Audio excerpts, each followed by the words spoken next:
মই পশ্চিম বৰিগাঁও আঞ্চলিক senior secondary স্কুলৰ এজন ছাত্ৰ। আজি আমাৰ প্ৰি টেষ্ট চলি আছিল HS ফাইনেল পৰীক্ষাৰ।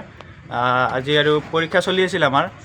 পৰীক্ষা চলি থাকোঁতে মানে পৰীক্ষা হলৰ ভিতৰত কোনোবাই কিবা গুটকা নে কিবা এনেকুৱা বস্তু খাই কিনে পিক পেলাইছিল। তাৰপিছত আমাৰ ছাৰে আহি পেলাই বস্তু ভৱেশ বৈশ্য ছাৰ। কি পঢ়ায় তেখেতে?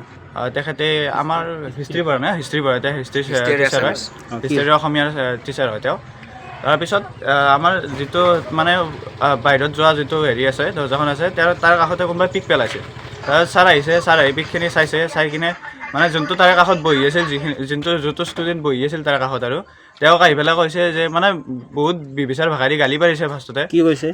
তেওঁ মানে কৈছে যে এইবোৰ চব মানে মাৰ্কবিলাক মানে ষ্টুডেণ্টৰ মাৰ্কবিলাক, আৰু মানে ফাৰ্ষ্টতে এনেকুৱাকৈ কৈ পিনে একদম ফ্ৰণ্টত গৈছে। আমি চবে পৰীক্ষা লিখি আছোঁ, ছোৱালীবিলাকো আছে তাতে। আমি পৰীক্ষা লিখি আছোঁ। এবাৰ ছাৰ আগত যাই কিনে নতুনকৈ মানে ছাৰো কেইজনমান জইন হৈছে, তেখেতৰ আগত যাই কিনে কৈ আছে যে এইবোৰ যিবিলাক ষ্টুডেণ্ট আছে এইবিলাকৰ মানে হেৰিবিলাক দেউতাকবিলাক ডুপ্লিকেট হয়, মানে অবৈধ সম্পৰ্ক কৰি এনেকুৱা ষ্টুডেণ্ট আৰু জন্ম দিয়ে, সেইবিলাক কৈছে। এজন টিচাৰ হৈ সেনেকুৱা শব্দ ক'লে ভাল নালাগে। আমি পৰীক্ষা লিখি আছোঁ তাতে, পৰীক্ষা লিখি থকা টাইমত পৰীক্ষা লিখিব নোৱাৰিলোঁ। মানে নিজৰ মা দেউতাৰ ওপৰত যিখিনি এনেকুৱা পৰীক্ষা এতিয়াও চলি আছে নেকি? পৰীক্ষা চলি আছে, আমি পৰীক্ষা নিদিয়াকৈ গুচি আহিছোঁ তাৰ পৰা। মানে বিচাৰ ভাষা দি গালি পাইছে, নিজৰ মা দেউতাৰ কথা এনেকুৱাকৈ ক'লে ভাল নালাগে চবৰে। ছোৱালীবিলাকো আছে তাতে। প্ৰিন্সিপালে কি কৈছে? প্ৰিন্সিপালক ছাৰ আমি জনালোঁ কথাটো যে এনেকুৱা আমাক ছাৰ এজনে এনেকুৱা বেয়া ব্যৱহাৰ কৰিছে। তাত যাই পেলাই প্ৰিন্সিপাল ছাৰে কৈছে এনেকৈ একো নহয় বাৰু, তোমালোকে শান্ত থাকা, এনেকুৱা খঙত ওলাই যায় বোলে এনেকুৱা কথা ওলাই নাই।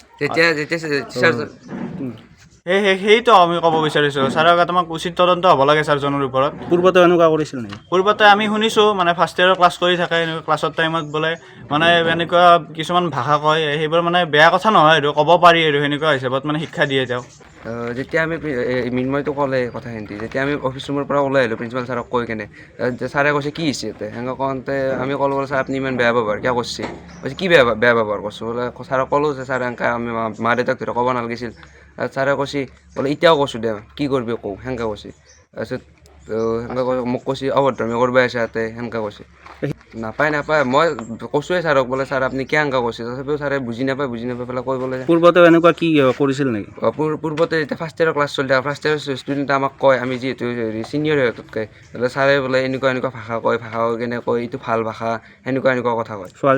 ছোৱালীৰ আগতেতো কয়।